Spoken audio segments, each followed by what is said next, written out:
Hi, my name is Erik. And I'm Rebecca. And we're the owners and operators of the Picnic Basket Catering.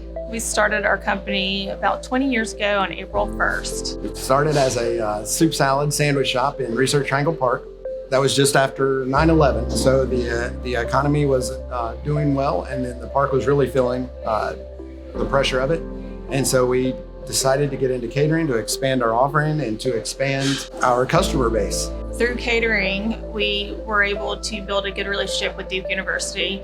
We ended up getting our first contract out at Duke Gardens with the Terrace Cafe. And then through that, we met different administrators and staff, and we've just had a great relationship for the last 17 years and have learned a lot about the students and the faculty and what their needs and wants are. It was through catering that we saw an increase in demand for different dietary restrictions. It was basic at first. There was just the gluten-free, the milk allergies, the peanut allergies. That was always one. But it started to become more robust. It started to become more and more demand for it. I never thought that it was just a fad, because I just thought that these things had always existed. And now we're just getting more knowledge about these food allergies. We focused on catering up through 2019. We had our biggest year ever in 2019. And then we hit 2020 rolling, thinking that it was going to be our biggest year ever. And then the second week of March in 2020, our world, along with everyone else's, came crashing down. We had 95% of all of our business on the books canceled within a week or a 2-week period. We didn't really know what we were going to do at that point. Because of our great relationship that we built with Duke, we got offered contracts. It was a small basic contract for their isolation and quarantine facilities. It's just supposed to be 90 days, just in case we had a few positives that happened to creep up at the university. That started August 5th, 2020. We had 15 initial people in isolation, and 12 of the 15 people had food allergies. I thought that this might be an outlier. I thought that not that many people have to have different types of food allergies, but reaching out to every single student, I could hear the concern in their voice. And even through written emails, I could hear the concern or see the concern written in their emails. But this is something serious. This is something that we really needed to be paying attention to. Not just paying attention to. This should really be a focus of our time. So now there's been over 1,000 positives. So we have really learned that it's not something that it just affects one or two or a handful, 10% or any students. It's a big issue that a lot of the students have to pick and choose where they can eat and what they eat. I think that it's really made us more aware, and we want to be there to help the students, especially getting to know a lot of them, for working with them individually for 14 days. I think it's something as a parent that we really see is a need for on campus to have a place where they can go and feel safe, and that their parents feel safe to send their children and say, oh, they can go to this restaurant and not worry about any food allergens. And not stress about having their EpiPen with them if they go into shock. It shouldn't be a life or death situation of going out to eat. You shouldn't have to have one or possibly two options. You should be able to walk through the door worry-free, order anything off the menu, and then do what everyone else does when they go out to restaurants. Enjoy the delicious food that's provided without the worry. It's probably past time, but we like to say it is time. So we came up with It's Thyme Cafe and Market, where you can come to know that you're safe. Everything on the menu is going to be available for you. And then we'll also have snacks and a grab and go section to take home, so you can have a safe meal at home as well, without the worry. My name is Dr. Catherine Dieterich, and I work with the Masters of Management in Clinical Informatics program, the School of Medicine at Duke. And we meet on campus once a month, and they're full days, Fridays and Saturdays. And we have to feed our folks while they're here. And so we have selected Actually, I selected a couple years ago Picnic Basket as my choice because number one, I know that they treat their staff well. And number two, I know that they have good food, good selection.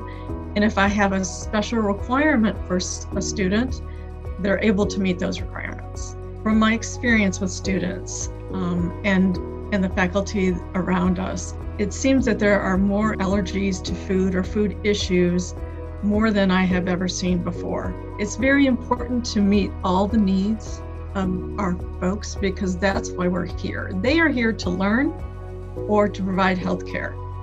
And our basic need is to make sure they can do those two things. I do think this would improve the quality of the health of our students. And that is imperative for them to learn, or for nurses and doctors and pharmacists to serve the healthcare community. When I first started, I was a previous student of this program, and I saw how the catering staff were treated by the owner of that company.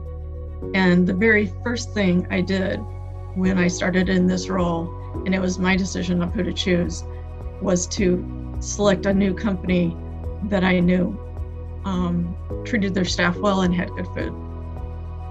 Hey, my name's Kyle. I've been with the Picnic Basket for about 6 years now. I was really excited when Erik approached me about this new eatery opportunity that's allergen friendly, because all my years in this food industry, I have just noticed the ever-growing need and desire for a facility that is allergen friendly by nature, not necessarily just a little section on a menu. You know, it's something where I want friends and students to be able to just go into an eatery and just be like, hey, I want that on the menu. Hey, I want that on the menu. And not have to really worry about, can I have that? Am I gonna get sick? Am I gonna die? Am I gonna get what? You know, I wanna be able to not have that fear for them. I want them to be able to come and enjoy a great plate of food and not have to stress. So when we took on this project and this concept, I kind of just, really started immersing myself in learning about food allergies. The more and more I learn about it, it just keeps reinforcing why it's so vital for us. I was learning that almost 100,000 incoming freshmen in the 2022 to 2023 school year are gonna have a food allergy. That is up from the previous year, which was only 96,000 incoming freshmen that would have a food allergy. So to me, that just shows that it's really needed on campus. Something we are gonna be doing and something we've already started doing is creating a relationship with healthcare professionals about how we can create a facility that is at almost perfectly allergen-free. We've also started working with Allergen to create a program where we're not just teaching people one time, but creating a continuing education program for our facility where people can continuously learn and develop and understand food allergies. We're also invested in providing Allergen certifications to every single one of our staff, as well as having an on-site trainer. Somebody that can not only teach the class once, but can also create continuing education. Every single month, we believe that we need to re-educate, teach something new, reinforce a theory that they already know. And that's why we want to make sure that if we get this facility, we are there to, really be a resource, not only for our staff, but for students. They have questions. We want to be that resource, be able to help answer questions they might have about food allergies. We want all of our staff to have the purple Ask Me hats, because we don't want just one person trained, we want everybody trained. We want everybody to know, how they can prevent cross-contamination. Because, when we're preparing food, it is vital that we are cautious and aware of it. Another thing we are doing is we've already started building a whole plethora of information, because when we take on a project, we don't want to just be someone cooking the food. We want to know all about it. So no joke, we got 9 textbooks and a 900-page thesis all about food allergies, because when we set our mind on a project, we devote everything to it. And that's something we're really, pride ourselves on at the picnic basket, is the fact that we didn't just want to write a menu. We didn't just want to prepare food. We also want to be a resource for students. We want to be, have a great menu, have daily specials that is food allergen friendly. And it's a place where somebody that has food allergy or doesn't can come to our eatery and just have a great meal.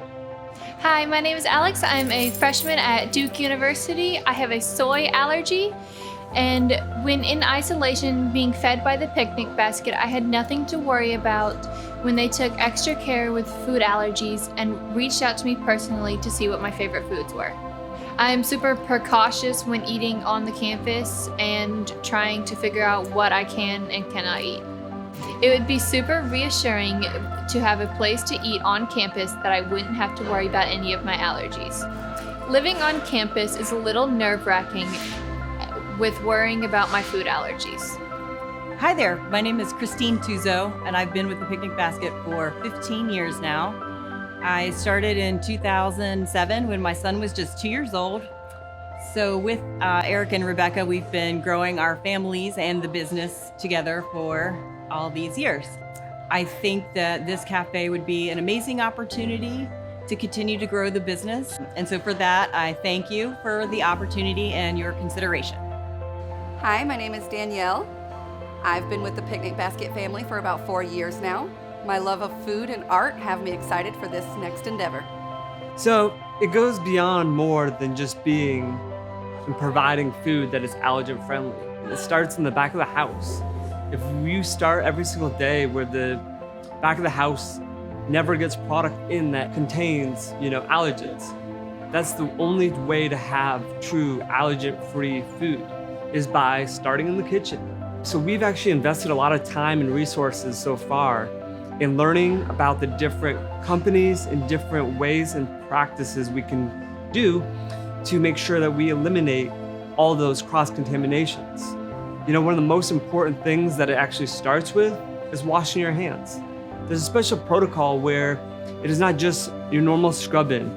It is literally, if you take the extra time, scrub in, roll up your elbows, getting a fresh, clean chef coat every single day when you get to work, a fresh, clean apron every single day. Having those commercially washed and sanitized is really a way to help eliminate those cross-contaminations. When you get a food delivery in, having a designated area where the food can be dropped and then removed from the outer cartons and placed on the shelf will help, eliminate some of that cross-contamination. Because if you go into a restaurant sometimes in the back of house, you'll see a chef go grab a box off a shelf where there's 4 bottles in it, right? So they're gonna take that box that was just sitting on the floor inside of a delivery truck, and they'll set it on the counter while they open the box up, take the food out. Whatever was on that floor that could have been a contaminant is now on the table or on the chef's hands that's about to prepare that food. So that's why it is important to be aware of that situation and come up with ways that we can mitigate cross-contamination. The food allergies shouldn't just be in the back of the menu. We should be at the forefront. And we believe it's time.